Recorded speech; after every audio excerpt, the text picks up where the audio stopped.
In the bustling heart of Nigeria, in a city where yellow buses honk through crowded streets and traders call out in voices that rise above the sound of engines and footsteps, there lived a woman named Grace. Grace was the kind of woman everyone admired. She was elegant but humble, strong but gentle, and her life seemed perfect to anyone who looked from the outside. She worked in a reputable organization, her career rising like the morning sun. Her colleagues respected her, her bosses trusted her, and her friends often whispered that she was blessed beyond measure. And indeed, she looked blessed. Grace was married to David, a man whose gentle smile and soft voice once melted her heart. He had been her sweetheart, her dream, her answer to prayer. Together, they had built a home that rang with laughter. 3 beautiful children filled their world: Samuel, their lively little boy, and their 2 daughters, Joy and Peace. To see them was to see happiness in its purest form. Neighbors envied them. Church members pointed to their family as an example of God's goodness. Whenever Grace and David walked together on Sunday mornings, holding the hands of their children, people would smile and say, "Ah, look at them. This is what a family should be." But my friend, life is a book.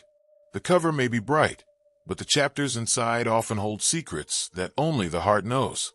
David had once been hardworking. He wore his shirts neatly pressed, his shoes shining, and he went to the office each morning with pride. Grace supported him in every way, praying for him, standing by him. But David carried a weakness in his heart, a weakness that would later tear their lives apart. At work, he began to cut corners. Small lies, small thefts, little acts that he thought no one would notice. But sin, like a shadow, grows longer with the setting sun. Each time David was warned, he promised to change, but his promises vanished like smoke in the air. And one day, the judgment came. David was called into his boss's office. Evidence was laid before him, accounts he had manipulated, deals he had twisted for his selfish gain. And just like that, he was sacked. When the news reached Grace, she was shaken but not broken. She held her husband's hands, tears in her eyes, and said softly, "We will rise again, David. This is not the end. God is still with us." But instead of learning, instead of changing, David grew darker.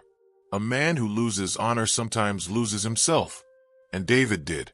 He grew bitter, angry at the world, angry at his wife. He began to see Grace not as his partner, but as his enemy. He demanded her ATM card, took her salary, and squandered it. Grace would return from long days at work, exhausted, only to find her husband missing and their children hungry. She soon discovered that the money she earned meant for food, school fees, and rent was being spent on another woman. Yes, David, the same man who once called Grace's queen, had found a side Chic. He even used Grace's sweat, her money, to open a shop for this other woman. Grace's heart broke 1,000 times, but she endured, for the sake of love, for the sake of her children. She hoped, she prayed, that the man she married would return.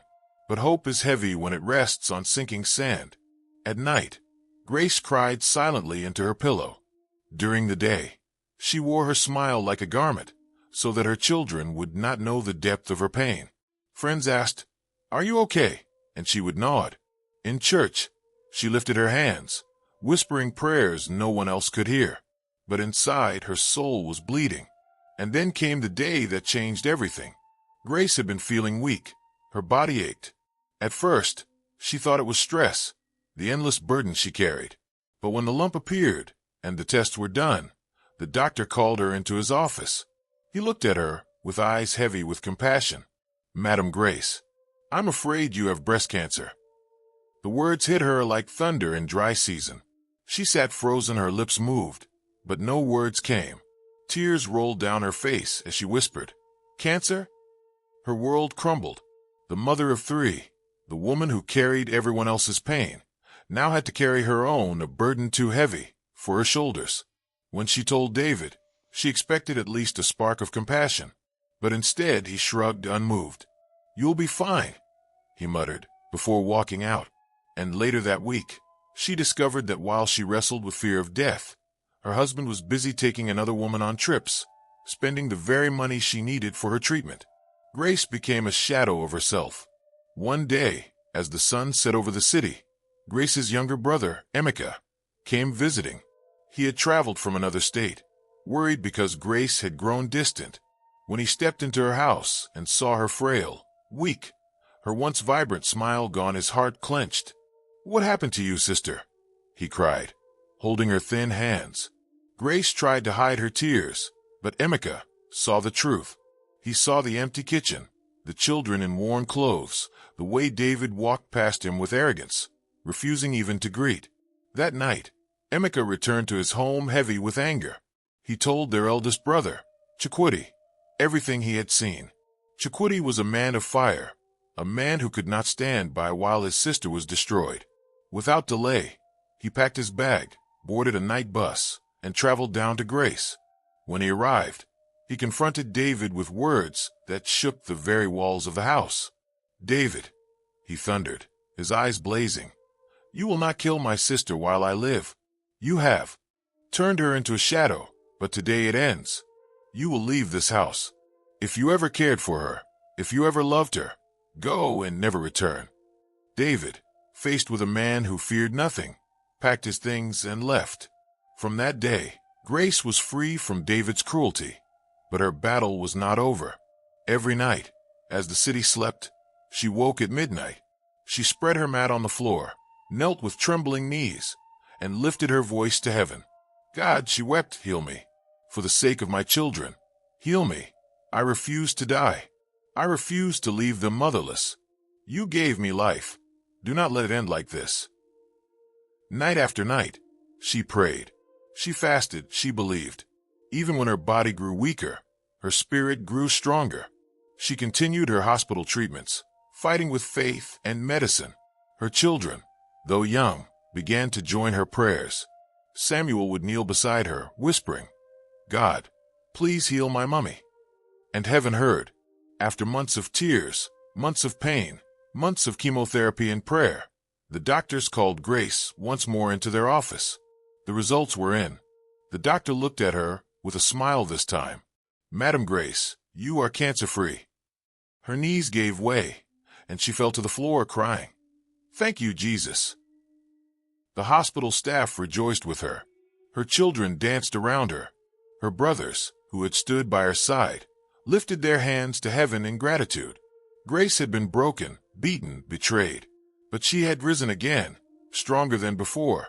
The night was unusually quiet in Grace's home. After months of storm and sorrow, after years of tears and betrayal, the silence felt like the voice of heaven itself. Grace lay on her bed, her hand pressed gently against her chest, remembering the last words of the doctor. "Madam Grace, we cannot find any trace of cancer in your body. You are free." Tears of joy had rolled down her cheeks that day. She had walked out of the hospital slowly, as though the ground beneath her feet had been paved with gold. Her brothers had embraced her tightly, and in her heart she knew God had answered her midnight cries. But even in that joy, her heart still carried scars, not only from her sickness, but also from the cruelty of the man she once called husband. Her brother, Chikwudi, who had chased David out of the house, sat with her that evening and said, "Grace, God has saved you from two deaths, the one of sickness and the one of a wicked marriage. Now it is time for you to rise again." Grace nodded, but her eyes fell on her children. Little Samuel, just 10, was staring quietly at the floor. His sisters, Peace and Joy, were huddled close to each other. The children had seen too much shouting, too much pain, too much fear. She promised herself, "I will rebuild not just for myself, but for them." When the news spread in the neighborhood that David had been thrown out, tongues began to wag. Some whispered, "So Grace finally sent her husband away. She has destroyed her marriage." Others said, "She is lucky she even survived. That man would have finished her if not for her brothers." But the hardest words came from her in-laws. David's mother came to the house one morning, her wrapper tied tightly, anger burning in her eyes. "You, this woman, you want to disgrace my family. You have turned my son against us. You and your brothers will pay." Grace stood there, weak but firm. For the first time in her life, she did not bow her head in silence. She simply replied, "Mama, I nearly died in this house. Your son is free to live his life, but I will not go with him to the grave." Mama spat on the ground and left, but Grace's hands did not tremble. She had become a different woman, refined in the fire of suffering. Though cancer was gone, life was not suddenly easy. Grace's savings had been drained. David had emptied her account, and the shop he opened for his side woman was gone. Grace returned to work, but the medical bills had left her with little to start afresh. Sometimes she went without food just so her children could eat. Sometimes she walked long distances to save transport fare. Yet, she wore her pain like fine clothes, hidden, dignified, silent. At night, she prayed, "Lord, I know you healed me, but please, help me heal my children too. Wipe away their memories of pain." Her children began to flourish slowly. Samuel, who once was timid, began to top his class. Peace and joy grew more cheerful, often singing worship songs as they swept the compound. Grace would listen to them and smile. Hope was returning. But just when Grace thought her battles were behind her, one evening, she heard a knock at the door. She opened it, and there he was, David. His once handsome face was worn out, his eyes red from drink. He fell to his knees at the doorway. "Grace, please forgive me. Let me come back home." Her heart skipped. Memories flooded back, the beatings, the insults, the betrayal. She felt David's small hand clutch her wrapper tightly from behind. Esther and Joy peeped from inside the room, fear flashing in their eyes. Grace swallowed hard and said, "David, this is no longer your home." He wept, begging, swearing he had changed. But Grace remembered the nights she almost died, the nights her body carried both sickness and sorrow. Her elder brother, Chic, arrived the next morning. He looked David in the eye and said, "My sister's life is worth more than your tears. Leave her alone." And that was how David disappeared once more, like a shadow fading into the night. With her brother's support, Grace began to rebuild her life. She joined a small women's fellowship in church where they prayed and encouraged one another. The women helped her raise money to start a poultry business. Slowly, she began to stand on her own feet again. Her children became her joy. On Sundays, they dressed in their best piece in a bright yellow gown, Joy in pink, and Samuel in a white shirt walking proudly beside their mother. People began to notice how radiant Grace had become. One neighbor whispered, "After all she went through, look at her now." Truly, God lifts those who refuse to give up. But life had one more test for Grace. 6 months after being declared cancer-free, she began to feel unusual pain in her chest. Fear gripped her heart. She went back to the hospital, trembling as the doctor checked her. The doctor smiled gently and said, "Grace, it is nothing serious. Just stress, you need rest." Tears ran down her face again, this time tears of relief. She walked out of the hospital and lifted her hands to heaven. "Lord, I know you did not heal me halfway. You finished your work in me." A year later, on the very date she had been declared cancer-free, Grace organized a small Thanksgiving in her compound. Women from the church came. Her brothers came, even her neighbors, who once mocked her, gathered to see. Grace stood before them, her wrapper shining brightly, her gelly tied majestically. Her children stood proudly beside her. She said, "I was once a woman broken, beaten, and betrayed. I was once a woman marked for death. But today, I stand as a testimony that God still answers prayers. I stand as proof that no storm can drown a woman who refuses to let go of hope." The compound erupted with songs, clapping, and dancing. Even her children danced with joy. But just as everyone was rejoicing, Grace received news that would shake her world again. A neighbor came rushing in, whispering in her ear. Grace's smile faded slowly. She turned to her brothers, her eyes wide. "It's David," she said quietly. "He has been arrested in another town for fraud." The crowd gasped. Her brothers exchanged looks. And Grace stood there, torn between pain and pity. Don't forget to like, share, and subscribe for more thrilling tales. Drop your thoughts in the comments below. We love hearing from you.